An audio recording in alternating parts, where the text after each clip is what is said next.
हम इस वक्त दिल्ली में यूक्रेन एम्बेसी के बाहर मौजूद हैं, लेकिन जिस तरीके के हालात इस वक्त यूक्रेन में हैं, कई भारतीय स्टूडेंट्स वहाँ पर फंसे हुए हैं। भारत सरकार अपनी तरफ से पूरी कोशिश कर रही है कि उनको किसी तरीके से निकाला जाए, लेकिन जो उनके परिवार हैं वो आज भी यहाँ पर यूक्रेन एम्बेसी के बाहर आकर उनकी जानकारी लेने की कोशिश कर रहे हैं और किसी तरीके से कह रहे हैं कि उन्हें जल्द से जल्द वहाँ से निकाला जाए। सर, आपके परिवार से यूक्रेन में फंसे हुए हैं, इनके बारे में हमें बताइए।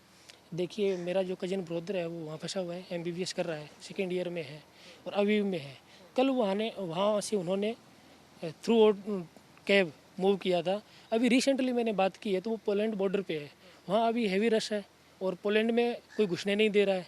वहाँ कोई भी फैसिलिटी किसी भी एम्बेसी की तरफ से फ़िलहाल है नहीं और टेम्परेचर है वहाँ बहुत ज़्यादा माइनस है। बच्चे बड़े परेशान हैं, कोई भी व्यवस्था नहीं है और नेटवर्क भी बहुत ज़्यादा बिजी है, बात नहीं हो पा रही है। बिल्कुल थोड़ी थोड़ी कट के बात हो रही है, यानी कि 3-4 घंटे कंटिन्यू ट्राई कर रहे हैं तब वहाँ बात हो पा रही है। तो आप कह रहे हैं कि आपके जो कज़न ब्रदर हैं पोलैंड बॉर्डर तक पहुंच गए हैं, लेकिन वहां पर भीड़ बहुत ज़्यादा होने के कारण आपको नहीं पता कि वो उस जगह से निकल पाएंगे या नहीं। नहीं, हालात जो मैंने बात की बड़े प्रतिकूल है क्योंकि रश बहुत ज़्यादा है और पोलैंड की तरफ से कोई रिस्पॉन्स नहीं मिल रहा है कि वहाँ ऐसी फैसिलिटी हो, टेंटेज वगैरह हो, क्योंकि टेम्परेचर माइनस में है, वहाँ बहुत ज़्यादा ठंड है और हालात बड़े प्रतिकूल बता रहे हैं। तो आगे वहाँ कोई ऐसा प्लान तो नज़र नहीं आ रहा है कि वहाँ पोलैंड सरकार ने या फिर इधर एम्बेसी की तरफ से किसी न किसी के साथ टाई अप किया हो तो उनकी थोड़ी सी रहने की व्यवस्था हो, या वहाँ से आगे का जो इवैक्यूएट प्लान है वो कोई नज़र नहीं आ रहा है। तो इसीलिए मैं अभी एम्बेसी में आया हूँ इनसे बातचीत करने के लिए, लेकिन ये भी कोई रिस्पॉन्स नहीं दे रहे हैं कि प्री अपॉइंटमेंट चाहिए। अभी यहाँ कुछ नहीं हो सकता। अच्छा, आप यूक्रेन एम्बेसी आए हैं लेकिन यहाँ से कोई आपको जवाब नहीं मिल रहा है इस बात पर। नहीं नहीं, यहाँ से कोई भी जो सामने स्टाफ बैठा है सिक्योरिटी का, इनसे मैंने बात की तो बोला नहीं, प्रायर अपॉइंटमेंट चाहिए आपको, उसके बाद ही आपको अंदर बातचीत हो सकती है एम्बेसी में।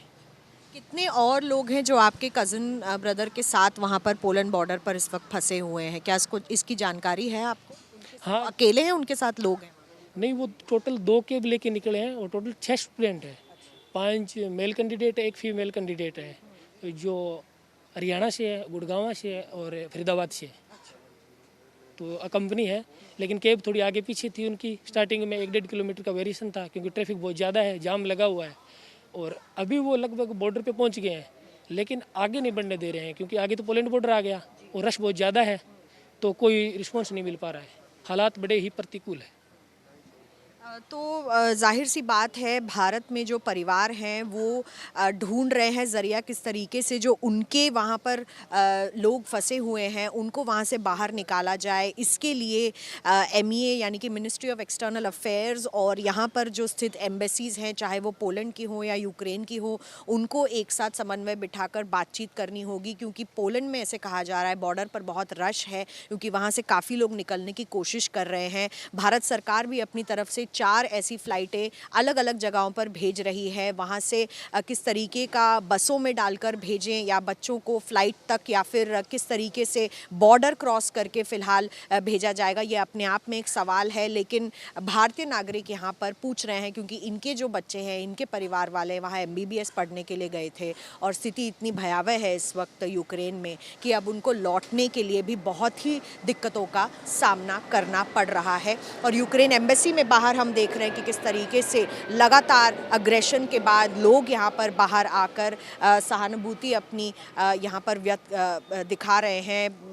लोग भी यहाँ पर बार बारी पहुँच रहे हैं और यही कारण है शायद अभी थोड़ी सी अनसर्टेनिटी की स्थिति बनी हुई है और इसी कारण से लोग भारत में भी और यूक्रेन में भी परेशान हैं और एक्सटर्नल अफेयर्स मिनिस्ट्री से मदद मांगते हुए कई लोग हमें यहाँ पर यूक्रेन एम्बेसी के बाहर दिखाई दे रहे हैं। ज़ियाउद्दीन के साथ नई दिल्ली में मिलन शर्मा, आज तक।